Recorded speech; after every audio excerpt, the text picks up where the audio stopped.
For God's sake, you are looking at me. We are now confined here. I don't know where you guys are confined. That's your business.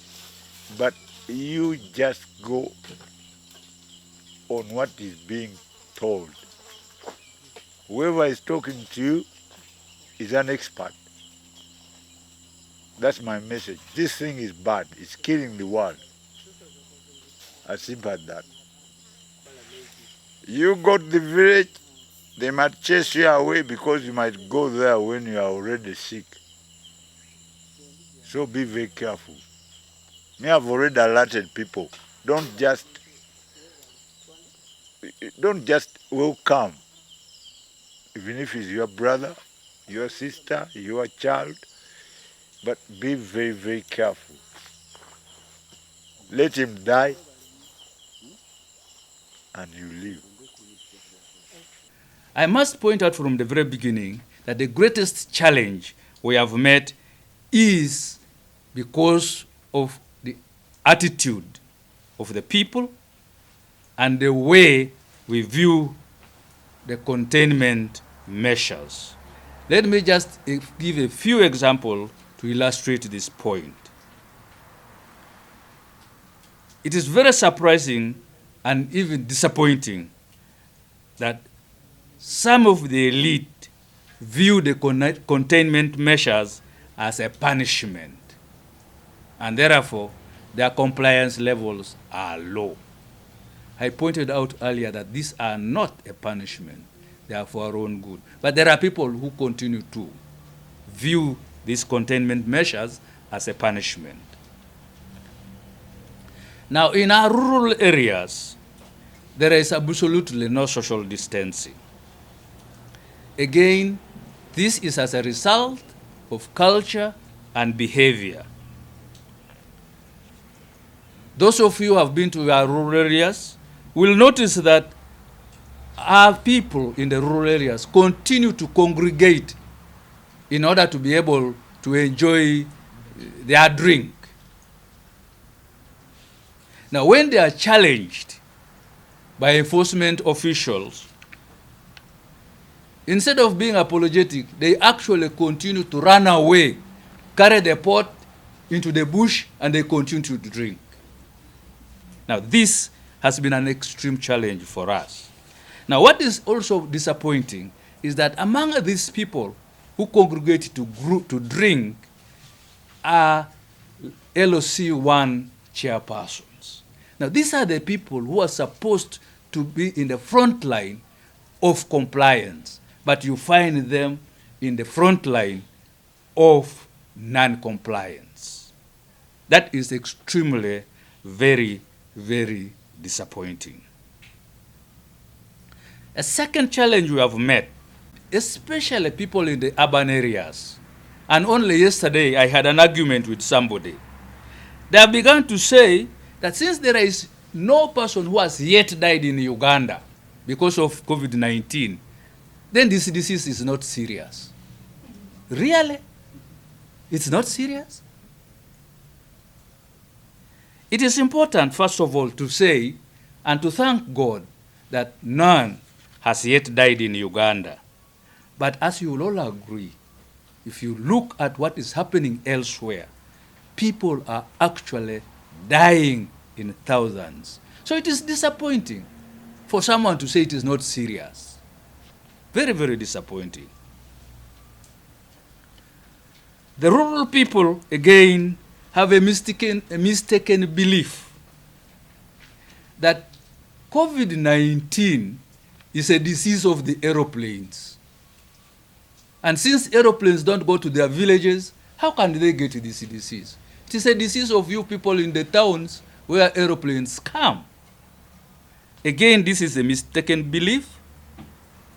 We must therefore continue to sensitize our people that the disease spreads not necessarily because of aeroplane, but also by person-to-person contact.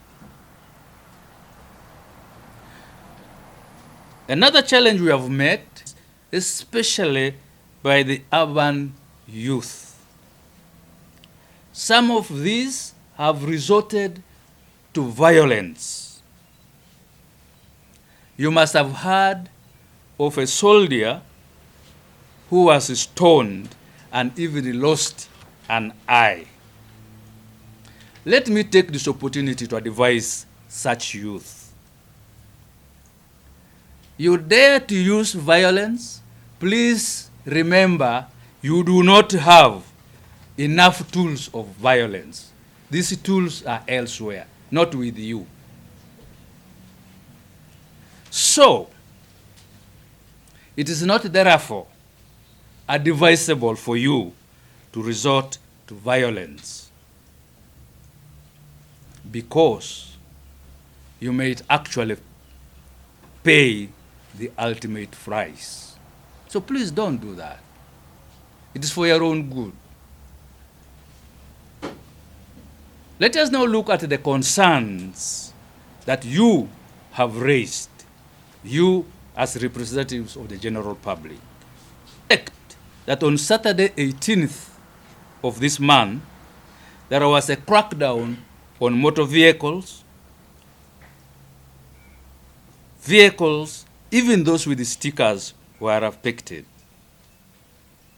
Let me begin by apologizing to those who were unnecessarily inconvenienced.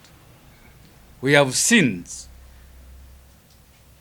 had an opportunity to look at that operation. In military terms, we call it after-action review. And we have realized that there were actually challenges. One, we realized that the conduct of officers at the roadblocks was high-handed. Two, we realized that there was insensitive conduct by those at roadblocks, to the extent that some stickers were removed. Thirdly, we've now realized that there were some technical problems in relation to the stickers.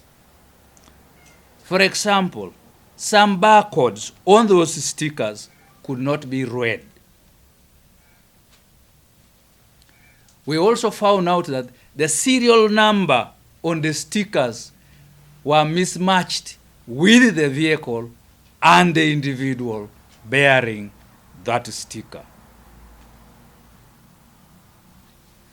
Since the review, what have we now done? Those officers who were found to be high-handed have had to face disciplinary action. I am sure you've heard what happened in Gulu. You have also heard of what Enaga has been telling you of what we've done with officers whose conduct was high-handed. So as a remedy, we now have an officer, not an NCO, an officer supervising about 3 roadblocks. Secondly, or rather thirdly, we have now issued clear instructions. And they are here in black and white. Clear instructions to the people on the roadblocks so that they know that they are not the ultimate authority. If they are in doubt, let them refer upwards on the chain of command. This one, I don't know. Don't say, because of that, I stop you. No. Ask somebody else above you. He may be able to understand the challenge better. So we have now given instructions. Where you are in doubt, refer the matter upwards. Don't be the ultimate authority. Fourthly, the stickers are concerned have been drawn to the attention of the Minister of Transport and Works, and these problems are now being addressed. But let us ask ourselves, what occasioned this crackdown? Did people just wake up and do nothing? Why was this there? The crackdown was a result of our own behavior, especially the elite, those who own vehicles. What did they do? Some of them forged these stickers. Down in NASA, they went and forged these stickers. Some abused the powers of the RDC. In fact, as a matter of fact, by yesterday, we had 121 confiscated stickers. But by evening of yesterday, only 51 had been reclaimed. The other 70, nobody had bothered to come. The question is why? Why were they not anxious to come for this if they genuinely were theirs?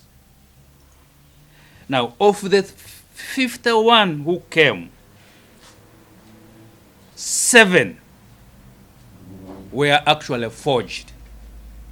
The owners who came to reclaim these forged stickers have been arrested, and they are continuing to assist police in the investigations of the racket of forging. Fellow countrymen and women, if you are among those who has a sticker, I would like to encourage you, go to the Ministry of Works and Transport and verify your sticker. Because you know, forging and duplicating the stickers, if you do that, we shall get you. You also know the penalty for forging and duplicating. We may charge you for attempted murder because you are actually disobeying the regulations for maintaining low levels of spread or stopping totally. So you are endangering us by moving when you are supposed not to move.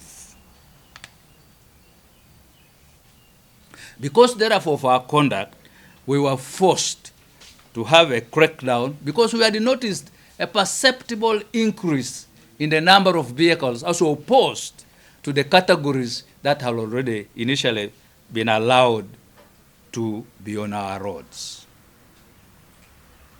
Now, another concern, you will agree with me, is in relation to the truck drivers, the cross-border long-distance truck drivers. There is a growing concern in this area. The concern is because quite a number of these truck drivers have tested positive. For example, on Tuesday,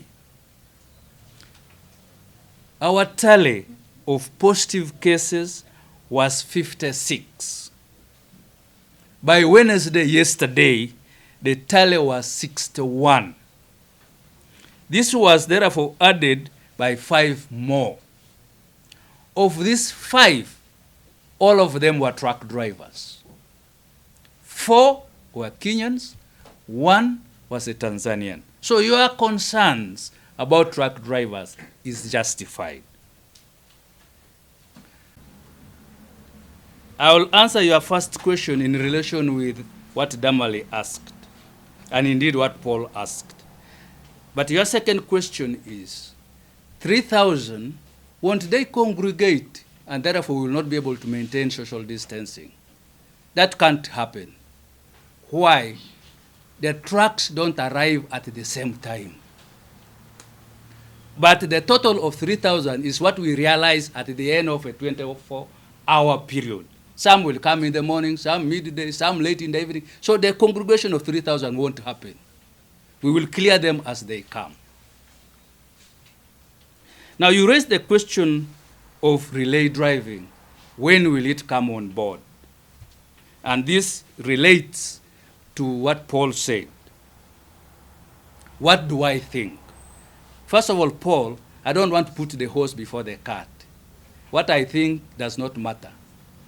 I will only contribute to the general discussion, which, as if you will recollect, I don't know whether it was the monitor who rang General Katumba yesterday. The National Task Force, together with General Katumba and the stakeholders, will continue to discuss some of these issues which we have raised in the course of this discussion today. So, how soon, therefore, will this come into force will depend on the agreement in as far as discussions are concerned. Remember, we may not be able to take a unilateral action as Uganda. We may not. Why? Because there are East African protocols still applicable. So in the discussions, those must be taken into consideration. So it may not be coming quickly as we would wish, because we must continue to negotiate over these matters as well. Mildred, or rather Damali, you also raised the question of, I said that we have not fully complied. And in one of my observations, I said we might need to continue to step up enforcement. Stepping up enforcement is a last resort. Remember, I said we should continue to sensitize our people, continue to educate them. Now, the application of enforcement will be gradual. We will not wake up and go tear gassing people. No. We will continue in the manner we have been continuing, but it's unlikely that we will reach the level of using tear gas and so on. We will certainly continue in the manner we have been doing. But you got it wrong. I said it is something we are considering. And relay driving will be borne by the trucking companies themselves. So it is not going to be a cost to government. No. The trucking companies will be the ones to deploy drivers on the other side of the border and on this side of the border. It is entirely their responsibility. But we will monitor that. So the cost does not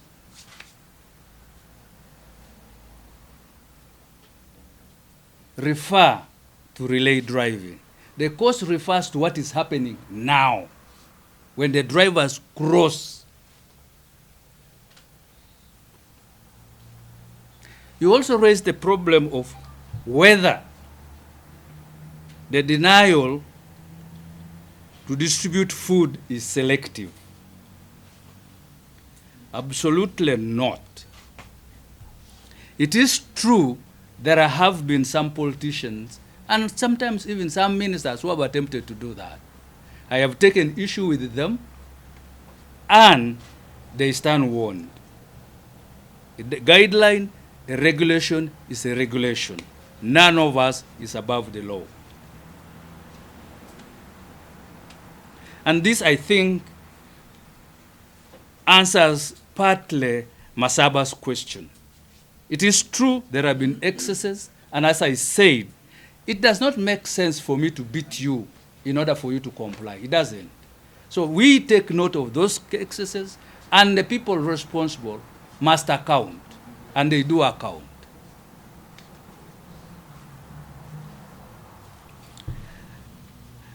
Daniel, you asked,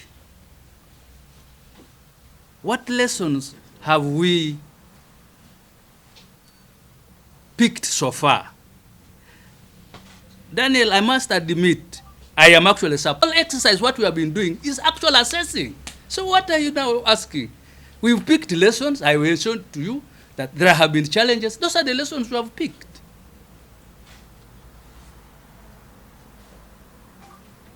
Ismail, you raised concern about pedestrians stopped. Again, this must be overzealousness, but it was also necessary because some people were just walking, loitering, and not for purpose. But it should be really not the case. We shouldn't be stopping you if you are walking on foot, you are maintaining social distancing, there should be no problem with you. Thank you, sir, for answering the questions and for addressing the media and Uganda at large. Thank you, the media. We have closed the press conference. Thank you very Wish much. you a nice day. Thank you, colleagues. Thank you very much. God bless you. Have a beautiful day. You know I'm a Mudokoli. How do I speak Luganda?